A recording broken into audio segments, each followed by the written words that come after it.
All right. Thank you guys for joining. And today we have Mohit and Garvit from the Proton app team. Just a little brief about Proton. A Proton app, they're creating a smart wallet, a smart contract wallet infrastructure to help dApps go multi-chain seamlessly. And they also, bundle several transactions together for an improved user experience. All right. So the very first question that I have to ask to both of you, Mohit and Garvit, is what was your initial story? Like, how did you get into this space? Like, how did you lose money? And like, we all have a very interesting story of how we got into this space, crypto space. So, yeah. Some lost money. Yeah, definitely. So I'll start. I have a short journey, right? So basically, I believe that in crypto, everyone just gets in one bull market, right? Is not very sure of what he or she is trying to do, then comes properly in the next bull run. So I think that was kind of my journey. Also in 17, 18, there was a huge like noise, right? And I True. traded here and there, but I was not very like I did not read it properly, right? So just out of FOMO, whatever I did, but I got out very quickly.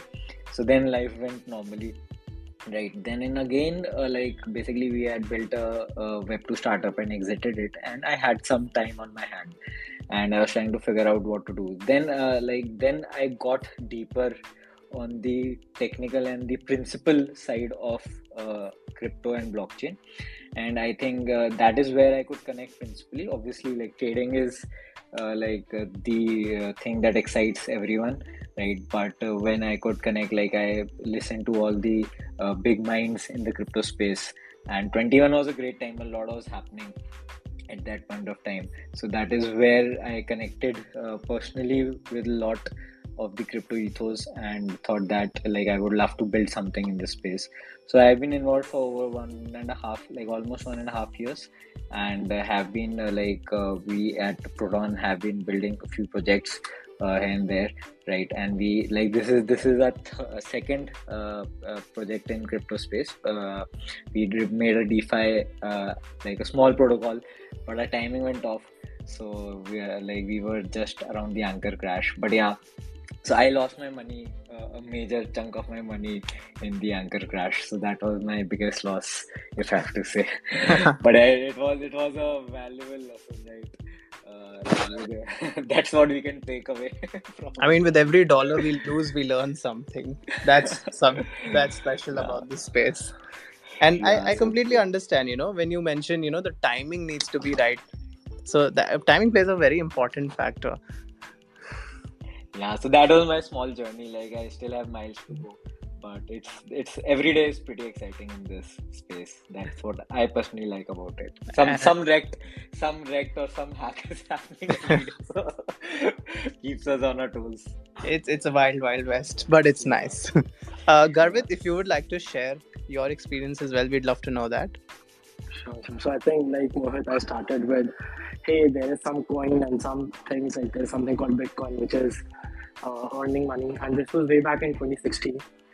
So I was in Zomato back then, and there was this like employee who was like someone who was working with me, and then we realized that hey, this is something that we can trade and actually earn money out of it.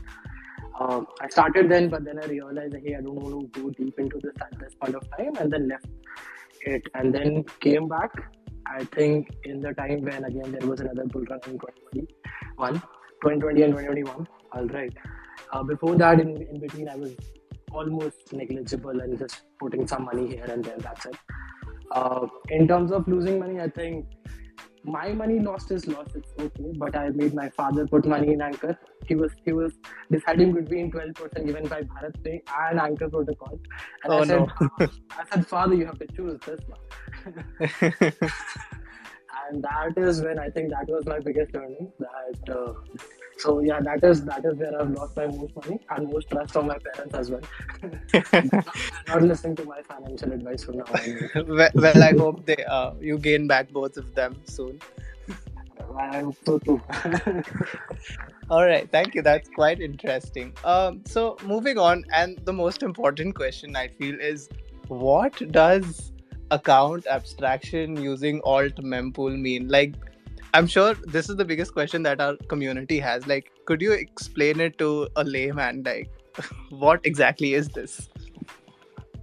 I think I'll like to answer that. All right. So so currently how accounts work on Ethereum protocol is that you have something called EOA or an externally owned account, something like MetaMask, and you sign a message with it, you send a transaction to the blockchain and it gets accepted, right? So that's how an account is in the world of blockchain right now. What do we mean by account abstraction is that currently this account is tied to a single type of signing technology. When we say you have to sign a transaction and send it to blockchain, there is only single cryptographic way of signing that message as of now, which is ECDSA. All right, and you cannot sign in any other way. So let's say, for example, if in future quantum computers become faster and better, and everyone has access to it, then people will be able to break this particular type of signing technology or signing cryptography. And we will not. Mohit, sorry to jump in between. Is his voice audible? Yes, I can hear you. Yeah. Oh, okay. That's fine. Yeah, please Okay. continue. All right. Just in case, let me just in fact change my speaker. Just give me a second. Sure.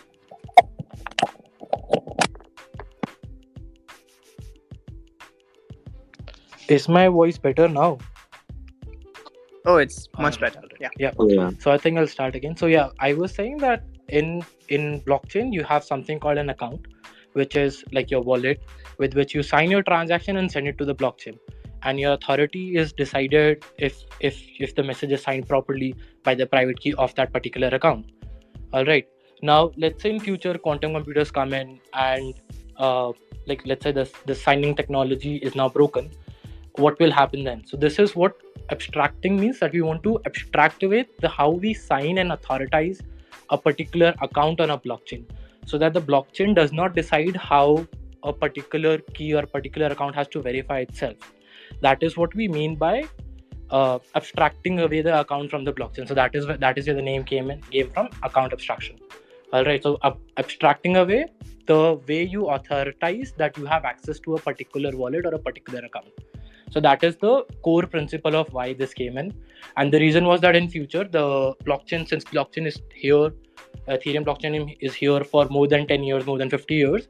If it has to sustain that much amount of time, then we have to look forward and see where we are not just bound to a single signing technology, but can also evolve with time. So hence account abstraction, where in future, whenever we want, we will be able to evolve our signing technologies, and now our account will not be attached to a way of signing technologies. So that is the first part of account abstraction with alt mempool. What does account abstraction mean? Now with what do we mean by alt mempool? So currently, if you are aware that all the transactions go through a mempool, where miners basically pick up the transactions and check if it is valuable for them, or if it is giving them enough gas fees, if it is profitable for them, they will include into the block space. They'll give the block space and include into the block. All right. Why? So since we are changing the technology and changing how we will be sending transactions in future, it is a base layer change, and hence we will need a separate mempool for the time being, where we will actually be able to support both types of transaction, which is the transactions which we are used to having up until now, plus the transactions that will be from this point onwards, which will be account abstracted transactions. So to have two types of transactions that we want to support, we need two different types of mempool. So hence the alt mempool comes in, so that we can start with this new technology, account abstraction, right from the day one. Understood. Thank you for explaining it so clearly. I mean, this was really needed for all of us to understand, and I think Ayushman would have a follow-up question with this. He went through the synopsis. Yeah. So, basically before when we started to reach out to you for this account abstraction using alt mempool, I myself had a lot of questions, and so I went through the synopsis, and we saw that EIP 4337 introduces a higher layer pseudo transaction object called user operation, So what I saw was in the website itself that there's this big word called user operation, which was highlighted pretty much everywhere. So does this mean like the complexity increases more with the development of Ethereum? And can you explain like what user operation means in simple terms? All right.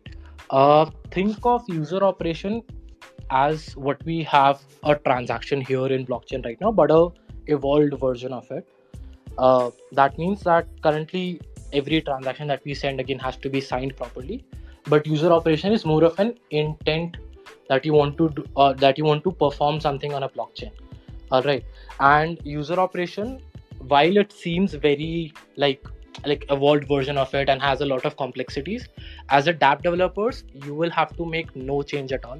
In fact, the ethers library that we are working on currently, you will just create a normal provider, you will get a normal signer.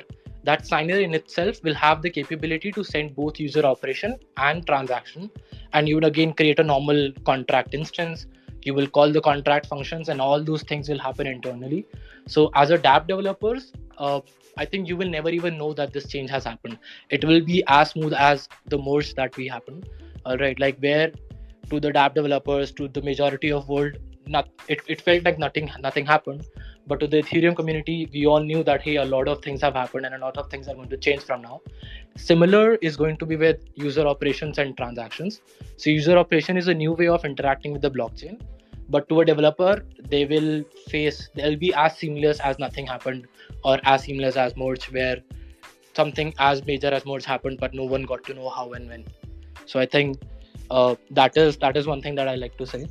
But in terms of complexity, yes, it increases a little bit of complexity, but more than that, it also gives us the ability to do a lot more things, which means that rather than just being able to authorize ourselves in different possible ways, we will also be able to attach paymasters. So what this complexity gives us is ability to attach paymasters. To give you a brief about paymasters basically allow other contracts to pay for gas fees. A simple analogy that I think is what makes me understand very easily is that whenever I go to Amazon and purchase using my Visa or Mastercard, I'm sure Amazon pays Visa and Mastercard about 1 to 1.5%, or some percentage of money goes to Visa and Mastercard. But I, as a user, will never have to give that money to that Visa or Mastercard. All right. But Amazon and all the companies and all the organizations do pay for it, because these are the transaction fees that those companies do charge. Similarly, in blockchain, especially in L2s, we do have transaction fees, but it is very less, and these should not be taken care by a user themselves. For a user, it should be as simple as going to a dApp, putting money, and then transacting and receiving the rewards or receiving whatever they want to transact, while all the complexities of gas and everything can be taken care by an organization. So what this extra complexity in user operation allows is that some other contract which can be deployed by an organization like, let's say, Amazon, will be able to pay for gas fees, like Amazon pays gas fees to Visa, or transaction fees to Visa and Mastercard. So I think that's the analogy I'll draw for paymasters. So that's, I think, my take on how it'll be not different yet a lot different in future. Right. So, you mean to say like, it's the core dev stuff which changes like behind the scenes, but in front of like around like 90% of the devs who create on dApps, they wouldn't know much of a difference, because the functionality, I mean, the function names and all, they remain the same, right? Yeah, they'll remain the same. Everything will be the same. In fact, they'll be given extra features like attaching paymasters, Right. so that it becomes easier for them and they can take the benefits of that as well. I mean, yeah, that would be pretty much awesome, because like even if you interact with a tab, then you have to sign in the contract saying, okay, I'm ready to pay this much of amount, even on L2, right, which is like cost like $0.1 or like $0.001. So yeah, I mean that would be pretty awesome. Okay, so Mohit, would you like to add anything?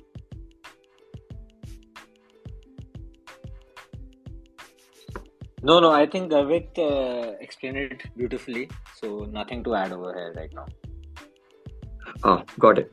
Garvit, I came up with a follow-up question. Is when you mentioned about Paymaster, right? Paymaster. Yeah. So, like, what all other benefits do we get out of EIP 4337 when it is integrated into the Ethereum standard? Does it make Ethereum more decentralized, or like what more benefits do we get out of it? Uh, I think uh, first is of course the paymaster. Second is changing of authorization that we have already spoken about. But I'll still like to reiterate because this is a very huge part of how user experience of wallet will evolve. You can have multi-sig right in every wallet that will exist from now onwards. More than that, we will most probably in the near future you'll never even need a seed phrase or a recovery phase, or we'll never have to keep those 12 or 24 words safe uh, ever. That I think is the biggest takeaway from this EIP 4337. So what I mean by that is that you in future will be able to change your private keys as and when needed. So that is also a very big jump in the user experience of how we use our wallets right now. So think of, let's say you open a MetaMask, you create a new wallet, and then you start using it. And let's say you have a new device, you add a new device, and then you don't even have to need a private key or recovery phrase at all. You can just add a new device with, let's say, social recovery or your previous wallet. There can be so many things that can be done like that. And the future that I think the biggest one of the biggest pros that see of 4337 is a future where we never have to see seed phrase or private key ever. That way my mom will be able to actually use the wallet. I think that is what I feel like. Okay, yeah, I mean that would be the biggest thing because, like, the Web3 adoption would actually rise because right now, in fact, to just create an wallet, then you need to have a seed phrase somewhere stored, and then you have you have a lot of chance to just like forget about that seed phrase and lose it, and like that's how you lose your tokens. One of the Yeah. ways. Yeah, Yeah. in fact I lost about, I think not a lot, but I think about $500 like that. I imported my seed phrase into a wallet which was not very secure. It Mhm. was my mistake, but yeah, as soon as I imported, someone just took it and exported all my coins from that wallet. But yeah, I think those kind of things will stop. This will give us the ability to pause our accounts. So let's say as soon as we realize that hey, some hack has happened, we can actually pause all the assets in that account, and that no Yeah. one, even with the right private key, will still not be able to take the assets out of it unless and until they have some sort of either ZK based 2FA or some sort of social recovery where they need, let's say, three or more private keys, which let's say Mhm. belong to my father, my brother, my closest friend, and that they cannot uh, recover very easily. So those sort of things I think make Ethereum ecosystem even more powerful and even more stronger, where you will not be losing your money very easily, especially those NFTs and SBTs. I think, for example, one of the biggest thing for me was that the wallet that got compromised has my Polygon Fellowship SBT in it, Oh, and okay. SBTs cannot be transferred, and I'll still be Yeah. using that wallet to reflect that hey, I was a Polygon fellow. So that's there. So these kind of things will eventually change in future. Right, got it. I mean, yeah, one of the biggest things would be about SBTs not, you won't be able to transfer SBTs because but if you have any social account and all like recovery methods, then that would be great. That just makes me realize how much important, this standard is right now. Yeah, in fact, to add a little bit, there is another Hmm. standard which is coming on after 4337, which will actually allow you to deploy a smart contract wallet on a EOA address. That way, eventually, I'll be able to have that particular address back to me with a new private key. And I'm looking forward to that standard being implemented as soon as possible. Oh, wow. Oh, what's the name of the standard called? I think it's 3074. Let me just pull it up. Right. It's auth and auth call, two opcodes. Yeah, 3074. So two opcodes will be added, which is auth and auth call. So that Hmm. will allow you to actually authorize a specific contract code to be deployed on a particular EOA's public address. And then, of course, once a smart contract wallet is deployed, then you can change uh, whatever you want to and change the way you authorize, and then you will have all the benefits of account abstraction and 4337. Right. So that just mimics like the real world Web 2 thing like we have, how we can just even if we forget our password, we can just press forget our password and then just recover it. Yeah. In fact, in one of the hackathons, one of the developers who's actually working with me made a 2FA based on the Google Authenticator that I think a lot of you might be aware of, Google Authenticator or Authi app. Yeah, So yeah, what yeah. you can The do is 2FA. so what, let's say if you never need a recovery phase there. So you create a wallet, and let's say you have forgotten the wallet. If you have that Google Authenticator 6-digit OTP, you will be able to generate a new private key and use that to access your wallet, and your previous all the stolen or forgotten private key will be lost, and it will be given no access. So these are the sort of things that will become mainstream with account abstraction. Right. That makes it so much better and secure. Like even if someone else's has your private key, you're still like be like, okay, I don't care because I can just generate one on my own now. Yeah. Yeah. Right. Thank you for answering. So Dhruv, would you like to continue ahead with your questions? Of course, I actually really, love, how all of this will just become super simple. As you mentioned, Garvit, even our parents will be able to use it, and making the whole process so simplified. It only makes me, just ask, it's just the curiosity that makes me ask that, are there any challenges with adopting this, or any challenges or any drawbacks or con, like, because with every pro there might be a small con or a challenge. So is there something that we should understand at this point of stage? Yeah, I think there are a few. I'll not deny that. Uh, though it is one of the most amazing things that I think I am personally most excited about after the merge is account abstraction. Right. The cons that we see right now are temporarily, I would say. They are not long-term cons. They are the cons which are there going to be unless and until we actually have account abstraction at the consensus layer. All right, so we'll just call them challenges, let's say. Yeah, challenges, yes. So the challenges is that currently there'll be more gas involved. So your EOA versus, let's say, your smart contract wallet, you will always pay some extra amount of gas, which currently is about 21,000 extra GUI in terms of actual GUI if you want to, for a normal Ethereum transfer I'm talking about. So, and of course, with as complex the transactions go, it may increase. But this is mostly because we are not actually implementing the EIP 4337 in the consensus layer, but rather we are doing it through an entry point contract, which is a singleton contract. And the gas which is used in that particular entry point contract is something that every wallet will have to pay separately. So that is there. You'll have to definitely pay more gas. Secondly, since a lot of complexity are increasing, and another major challenge is going to be is the security, because with this we are allowing paymasters to come in, wallets to come in, different types of authorizations to come in. That means there can be an easy way for attackers to attack the Ethereum ecosystem by doing a DOS attack. So DOS attack is one of the biggest attack that Ethereum Foundation is really monitoring it very closely, and I think 90% of the EIP is making sure that there are restrictions at every stage to make sure that we don't get DOS attacked. That is again one of the very big huge challenge that we have, mostly because, let's say, I'll give you an example. Let's say you have a fake paymaster attached to 1,000 transactions, and those 1,000 transactions are waiting in mempool.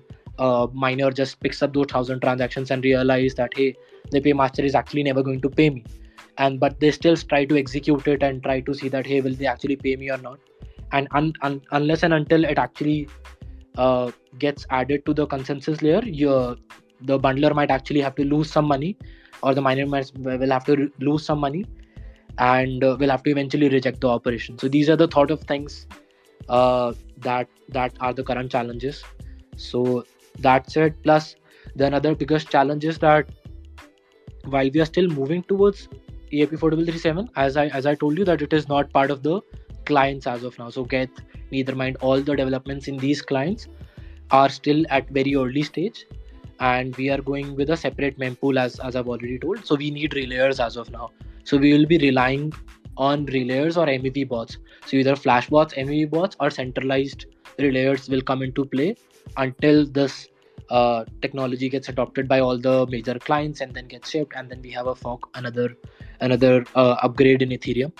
So that is also one of the biggest challenge currently, that relaying this particular transaction is also going to play an important role, which means that a lot of MEV and front running will also happen in this. So, but these are, I think, challenges which community have already found out and already are working towards it, and extra steps and extra caution steps are being taken in this direction.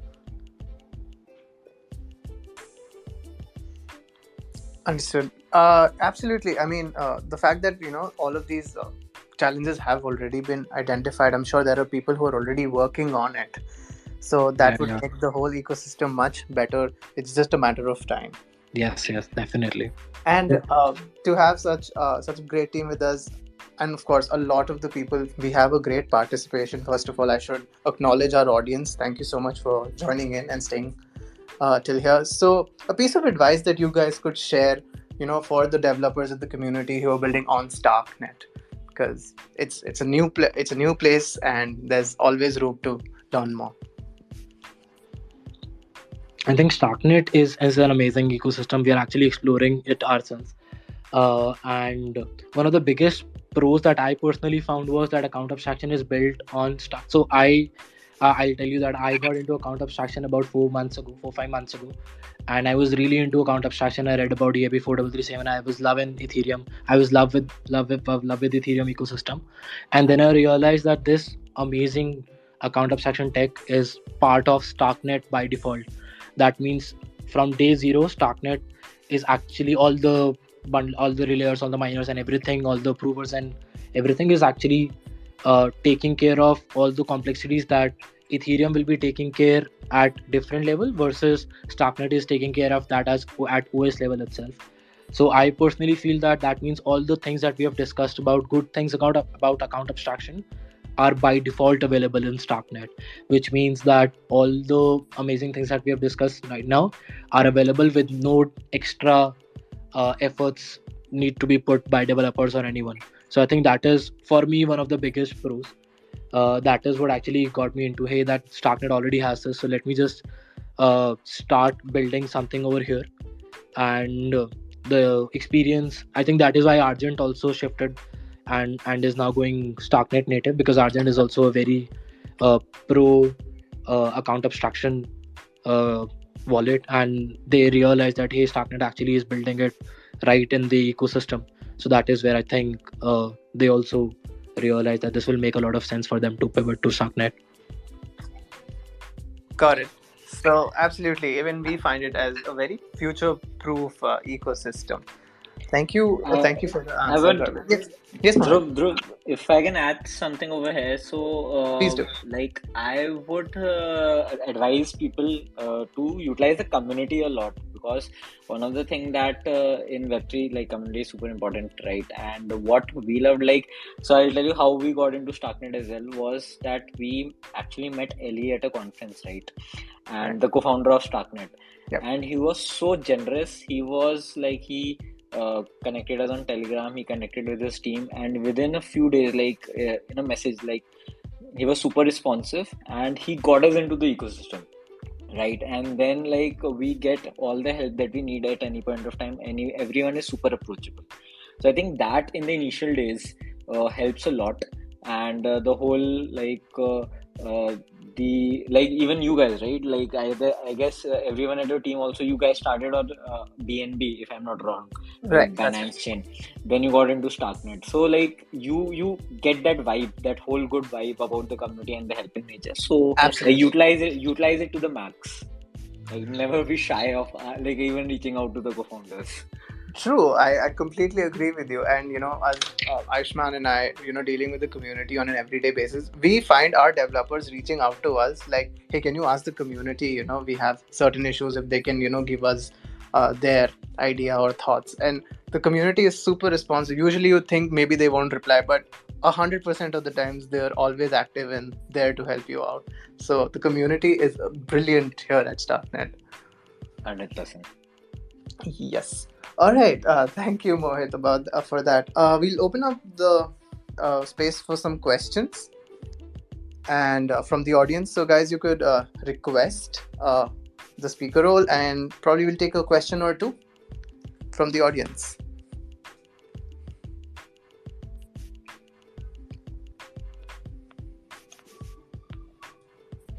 You guys, feel free to raise up your hands if you wanna ask anything related to EIP 4337, and don't be We, shy. we've got really good devs right now, guys. Don't miss the opportunity.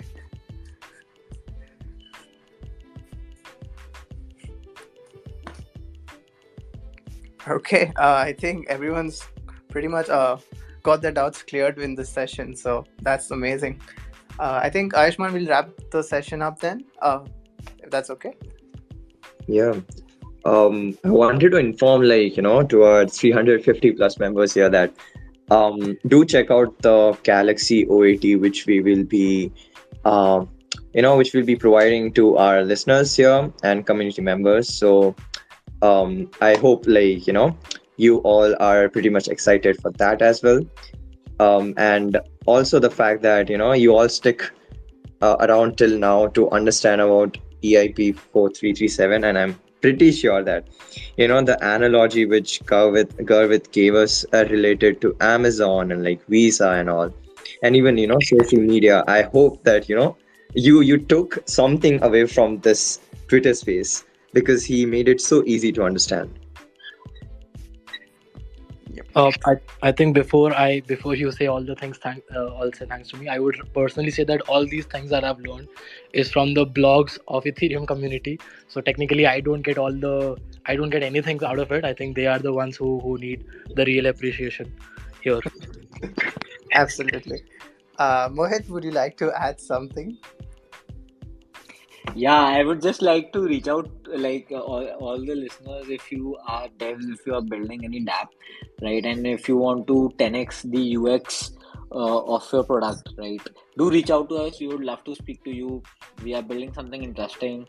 We are 100% focused on it. So we would love to just talk. Maybe not you don't use our product, but you just want to have a good discussion around EIP 4337 or how we can help improve your product's user experience. And do follow our Twitter handle as well. We keep sharing more content around these topics, so maybe you keep learning. As we keep learning, you'll also keep learning. Absolutely, it's mutual. So guys, Proton, their handle on Twitter is at Proton SDK. They share quite a lot of informational things and things that are happening around in as far as account abstraction is concerned. Also, you should visit their website to know more. It's protonapp.io. Apart from that, we are Hashtag. We provide under collateralized loans. It's a very innovative way that we're doing things up to 3x. And yeah, we'd love for you to explore both the projects and get on a call anytime. Thank you so much, Mohit. Thank you, Garvit. It was lovely speaking to you. Thanks, Dhruv. Thank you so much, Mom. Thank you, Garvit. Take care, everyone. Bye. Thank you, everyone. Bye, everyone. Bye, community. Bye. Thank you. Bye-bye.